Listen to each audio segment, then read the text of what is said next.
The 300-person studio suddenly fell into complete silence. Tears streamed down Steve Harvey's face as little Timothy's words from his wheelchair shook everyone to their core. At that moment, it stopped being a game show and transformed into a pure story of humanity. It was supposed to be just another Tuesday morning at the Family Feud studio in Atlanta.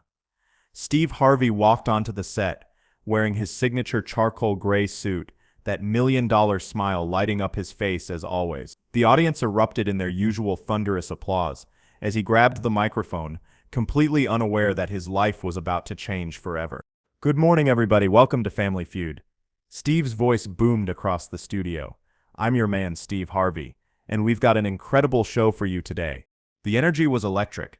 Two families stood at their podiums, ready to compete for the $20,000 grand prize. On the left, the Patterson family from Nashville, parents Mark and Jennifer with their 3 teenage daughters. On the right, the Williams family from Detroit, grandmother Dorothy, her son Michael, daughter-in-law Lisa, and their 2 children. But there was something different about this episode, something that would make it the most watched Family Feud in television history. What Steve didn't know was that in the third row of the audience sat a boy whose presence would shatter every rule he'd ever learned about television. 12-year-old Timothy Rodriguez had been dreaming of this moment for 3 years. Born with spina bifida, Timothy had spent most of his life in a wheelchair, but his spirit soared higher than most people who could walk. His bedroom walls were covered with Family Feud posters, Steve Harvey quotes, and a handmade sign that read, "One day I'll meet Mr. Steve." Timothy's mother, Maria, had saved every penny from her job at the local grocery store for over 2 years to bring her son to this taping. She worked double shifts, skipped meals, and sold her grandmother's jewelry, all because she knew that meeting Steve Harvey wasn't just Timothy's dream, it was his lifeline. You see, Timothy had endured 17 surgeries in his 12 years of life. He'd spent more time in hospital beds than in his own bedroom. The doctors had given his parents the devastating news when he was just 8 years old. His condition was progressive, and his time would be limited. But through every painful procedure, every sleepless night, every moment when the doctors weren't sure he'd make it through, Timothy had one constant companion, Steve Harvey's voice, echoing through hospital rooms on Family Feud reruns. The nurses at Phoenix Children's Hospital had grown accustomed to hearing laughter coming from room 314 every afternoon at 3 p.m. That's when Family Feud would air, and that's when Timothy would transform from a sick little boy into someone filled with pure joy. The other children on the ward would wheel their IV stands to Timothy's room, just to watch Steve Harvey with him, because Timothy's laughter was so infectious that it made everyone forget their pain. "Mom," Timothy would whisper during his darkest moments, "when I get better, I'm gonna meet Mr. Steve and tell him he saved my life." The show began like any other. Steve cracked his usual jokes, made his signature faces at ridiculous answers, and kept the audience laughing. During the first round, when a contestant answered naked grandma to the question, "Name something you wouldn't want to see when you look out your airplane window," Steve did his famous double take that had the audience in stitches. The Patterson family was dominating, leading 87-52 going into the final round, with grandmother Patterson proving that her quick wit was no accident. Everything was perfectly normal, perfectly scripted, perfectly predictable. In the audience, Timothy was living his absolute best life. Every time Steve made a joke, Timothy's laughter rang out above everyone else's. His mother watched with tears in her eyes, not from sadness, but from pure joy at seeing her son so happy. This was exactly what she had saved 2 years for, what she had sacrificed everything for, this moment of pure unbridled happiness for her brave little boy. Until the commercial break. But what happened during those 3 minutes would change everything Steve Harvey thought he knew about his purpose in life. A production assistant named Janet approached Steve with a nervous expression. She'd been working on Family Feud for 8 years and had never broken protocol like this before. "Mr. Harvey," she whispered, "there's a boy in the audience. Row 3, seat 12. He's been here since 4 a.m. and he has something he needs to tell you." Steve looked confused. "Janet, you know we don't do audience interactions during taping." "That's not how—" "Sir," Janet interrupted, her voice trembling. "I think you need to see this." She handed Steve a crumpled piece of notebook paper covered in a child's handwriting. Steve unfolded it slowly, and as he read, His smile faded completely. "Dear Mr. Steve," the note began, "my name is Timothy, and I'm 12 years old. I can't walk like other kids, but you make me feel like I can fly. The doctors say I might not have much time left, but I wanted to tell you something important before I go. You saved my life every day for 3 years just by being you. I love you.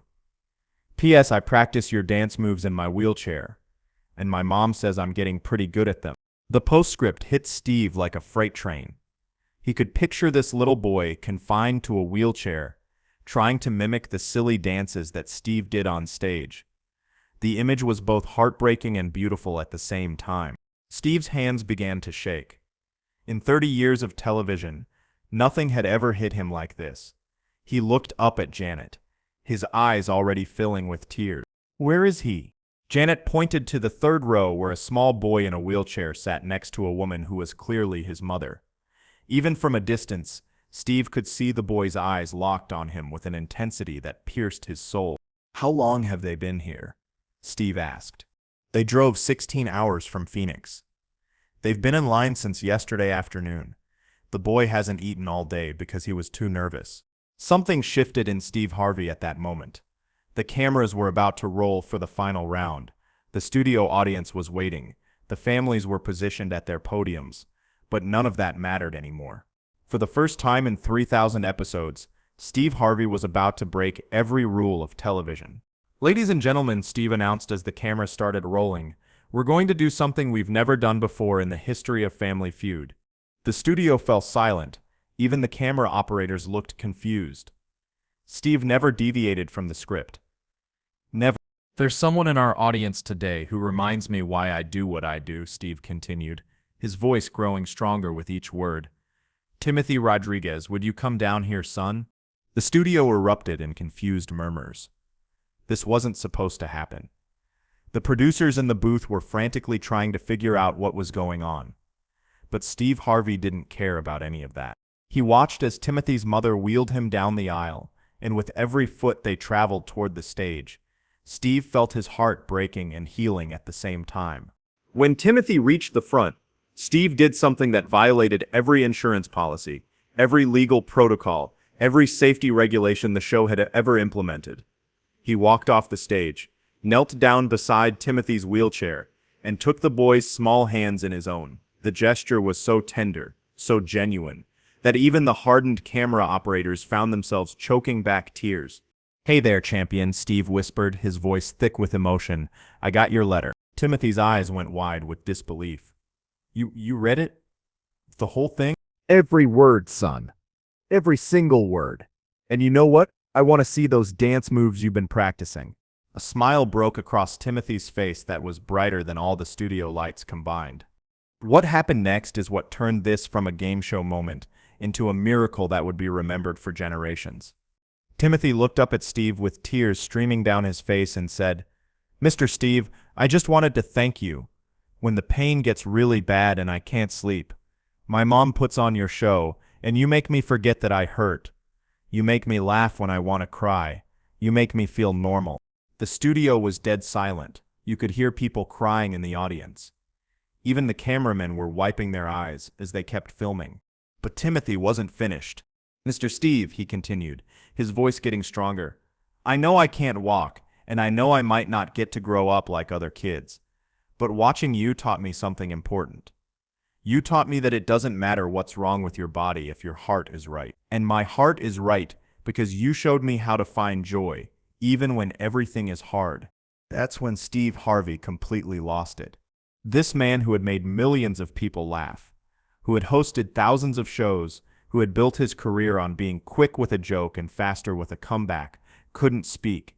He pulled Timothy into the tightest hug and just held him as both of them cried. The cameras kept rolling. America was watching. But in that moment there was no audience, no show, no television program.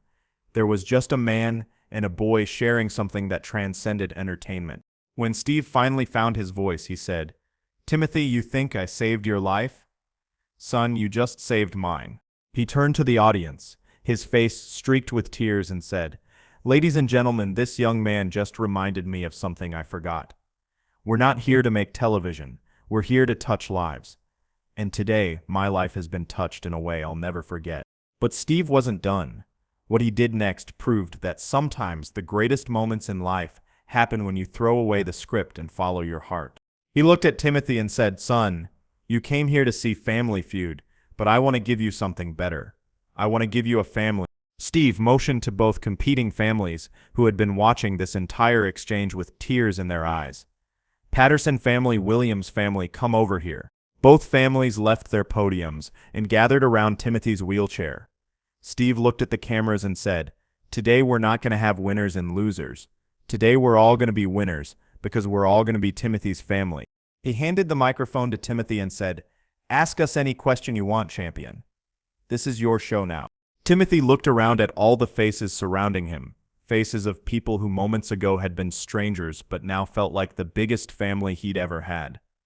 With a smile that lit up the entire studio, he asked, "What's the best thing about being alive?" One by one, each family member answered, but they weren't giving game show responses. They were speaking from their hearts, directly to this brave little boy who had reminded them all what really mattered. "Getting to meet heroes like you," said Jennifer Patterson. "Waking up every day with people you love," said Dorothy Williams. "Having the courage to keep going when things get hard," said Maria Rodriguez, Timothy's mother, who had somehow made it onto the stage during all the emotion. When it was Steve's turn, he knelt back down beside Timothy and said, "Son, the best thing about being alive is moments like this. Moments when a 12-year-old boy reminds a grown man that love is stronger than any pain, hope is more powerful than any diagnosis, and joy can be found in the darkest places if you just know where to look." The episode that aired 6 months later became the most watched in Family Feud history. Not because of the money or the competition, but because viewers recognized something authentic in a world that often feels manufactured. It sparked conversations in homes across America about what really matters, about seeing beyond disabilities to the person inside, about the power of dreams, and the courage it takes to pursue them. Timothy's story spread far beyond that studio. The Make-A-Wish Foundation reached out. Children's hospitals began playing that episode for young patients. Timothy became a symbol of hope for families facing impossible circumstances. But perhaps the most beautiful part of this story is what happened after the cameras stopped rolling. Steve Harvey didn't just give Timothy a moment on television. He gave him a lifelong friendship. Steve visits Timothy regularly, calls him on difficult days, and has become more than a TV host to the Rodriguez family. He's become family. When Timothy had to undergo emergency surgery just 3 weeks after the taping, Steve was on the first flight to Phoenix. He sat in that hospital waiting room for 14 hours, holding Maria's hand and praying with the entire Rodriguez family. The other patients and families in that hospital couldn't believe their eyes when they saw Steve Harvey walking the pediatric ward. Not for cameras or publicity, but simply because a little boy he'd met once had become one of the most important people in his life. Steve spent that entire week in Phoenix visiting other children in the ward, bringing laughter to families facing their darkest hours, proving that what happened on that Family Feud stage wasn't just a moment of television magic, it was the beginning of a mission. Timothy's condition hasn't changed. He's still in a wheelchair, still faces daily challenges, still endures medical procedures that would break most adults. But his spirit soars higher than ever because he knows that his life has purpose, that his story matters, that he made a difference in the life of his hero. And Steve Harvey learned something that day that changed how he approaches every show, every interaction, every moment of his life. He learned that sometimes the most powerful thing you can do is stop being an entertainer and start being human. Now, before every Family Feud taping, Steve takes a moment to scan the audience, not looking for laughs or reactions, but looking for connections. He's looking for the Timothy in every crowd, the person who needs to be seen, who needs to be reminded that they matter, who needs to know that their story has value. The production staff will tell you that Steve Harvey is a different man now. He still brings the same energy, the same humor, the same quick wit to every show, but there's something deeper there now. There's a tenderness, a willingness to break the fourth wall when humanity calls for it. He's turned down millions of dollars in endorsement deals so he could spend more time visiting children's hospitals. He started a foundation specifically for kids with disabilities. All because a 12-year-old boy taught him that real success isn't measured in ratings or revenue, it's measured in lives touched. The microphone that Steve handed to Timothy that day was just a piece of equipment. But what Timothy did with those few moments changed both of their lives forever and reminded millions of viewers that in a world focused on competition, the greatest victory is often simply connecting with another human being. 6 months after that taping, Timothy Rodriguez passed away peacefully in his sleep. His last words to his mother were, "Tell Mr. Steve thank you for making my dream come true, and tell him I finally perfected that dance move." At Timothy's funeral, Steve Harvey served as a pallbearer. He didn't speak to the media. He didn't make it about himself. He simply honored a boy who had taught him that the greatest shows aren't performed on television stages. They're performed in the moments when we choose love over protocol, compassion over convenience, and humanity over everything else. During the service, Steve shared one final story about Timothy, how the boy had called him just 2 days before he passed, not to say goodbye but to tell Steve a joke he'd made up. Even in his final days, Timothy was still trying to make others laugh. Timothy's wheelchair sits in Steve Harvey's dressing room. To this day, next to it is a framed photo of that moment when a game show stopped being a game and became a lesson in what it means to be truly alive. Share this story if you believe the world needs more people who are willing to break the rules when love demands it. Subscribe to be reminded that the greatest moments in life happen when we choose to see each other not as contestants or audience members, but as family. Because that's what Timothy Rodriguez taught us all.